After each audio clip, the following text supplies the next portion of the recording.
like I explained in my previous video, what I'm going to do now is to create for that of our filling info, to create the form that we're going to fill with our information, and then we can save it to a particular text files. Then we can try to going to take that text file as going to be like in form of our database. When someone try to log in, instead of us trying to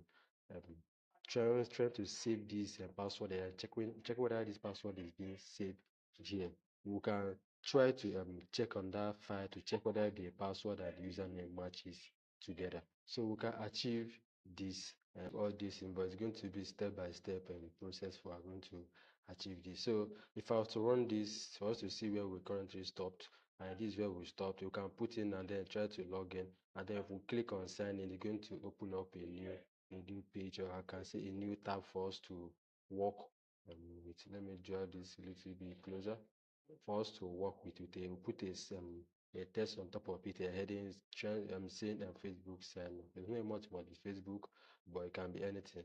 But I think that's what we did in the previous video. So in this video, I'm going to add entries to it. So I can say the first entry that I want your first name. I can say first name, first underscore name entry. I say first name entry is going to be what that of our entry that we protect. So the first thing is not going to take, instead of our name, not the grade. Since we are working with a new profile right now, what we are going to do, we can start from that of row 1 because we have already occupied with 0. So we can start from this of row 1. Let me set this to 1. I'm going to start with 1 here. Maybe let's set this to colon 0 because I want it to be aligned properly. So what I've done for that of first name, we're basically going to copy it for that of the other ones. So let me just copy it. Okay, let me copy this in properly. So I can just come here, Ctrl V, try done. So I can come here too, because we're going to do for a whole lot of them. This one is for the first name, and this guy is for the can say SUR, which stands for him. So I'm going to grid it to the screen, and then it's going to be on row what? Row 2. So I'm going to do for the second one, sorry, the third one, which is we can say phone number. We can say number entry. For I can say phone entry. So in here is going to be on what? Row 3. And so let's grid it on the screen. And then the fourth one that we're going to do also is going to be for that of you can say your username, and then the last one is going to be for your password. So let me just paste one more.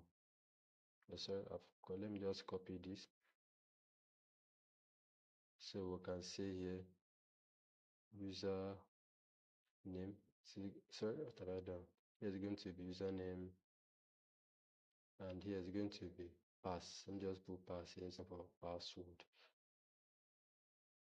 So I think we are done with the grading it on the screen. So the next what we're going to do is to change the rows, because I know this guy, none of them cannot be in the same row. So here is row 3, this should be row 4, and here should be row 5. So if we are to run this right now, it's still going to display on the screen, but since we don't know what we're actually entering as of now, so but let's run it. Let me fix all this properly.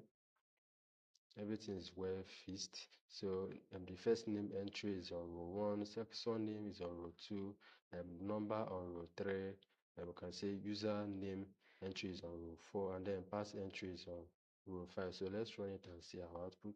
You can see, so when I click on this sign in, you can see I get this kind of output here. You can see for the first, second, third, fourth, and then of fifth. So like I said, we're not beautifying anything here. So if I head on to the next chapter, because the next chapter we're going to add labels to it, because right now I don't know which one is for password.